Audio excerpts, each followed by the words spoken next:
Hai, Assalamualaikum. Saya Siti Nasira binti Muhammad, pelajar Fakulti Pendidikan Universiti Kebangsaan Malaysia.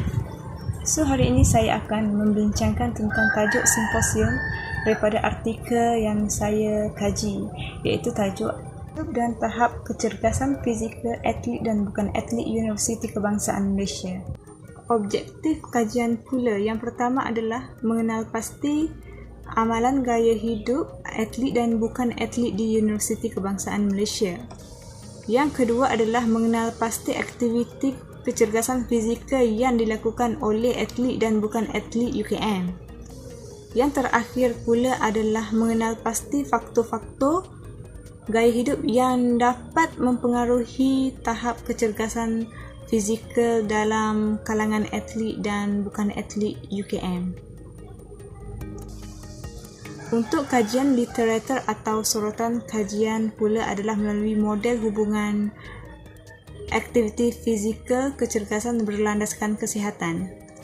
Hal ini dapat dilihat melalui aktiviti fizikal, kesihatan, gaya hidup, keturunan, cara hidup, persekitaran dapat mempengaruhi kecergasan fizikal. Yang kedua pula adalah model kesihatan, kesejahteraan, kecergasan dan gaya hidup sihat. Antara gaya hidup sihat dalam model ini adalah yang pertama pemakanan yang sihat, yang kedua kerap melakukan aktiviti fizikal, yang ketiga mengamalkan penjagaan diri, yang keempat pengurusan stres yang teratur. Keempat itu adalah gaya hidup yang sihat. Latar belakang kajian ini adalah berdasarkan kajian yang telah dikaji oleh sekumpulan pengkaji daripada luar negara, iaitu penyelidikan tentang gaya hidup dan tahap kecergasan fizikal. Dalam kajian mereka, gaya hidup dikatakan dapat mempengaruhi kecergasan fizikal seseorang individu tersebut.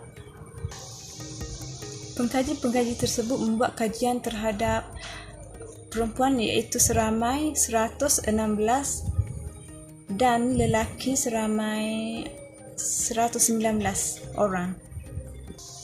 Dapatan kajian tersebut dikatakan dapat menunjukkan bahawa terdapat hubungan di antara faktor gaya hidup yang mempengaruhi tahap kecergasan fizikal seseorang.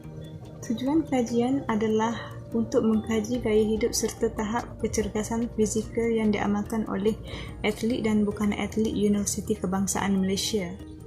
Untuk dapatan kajian pula, saya menggunakan SPSS.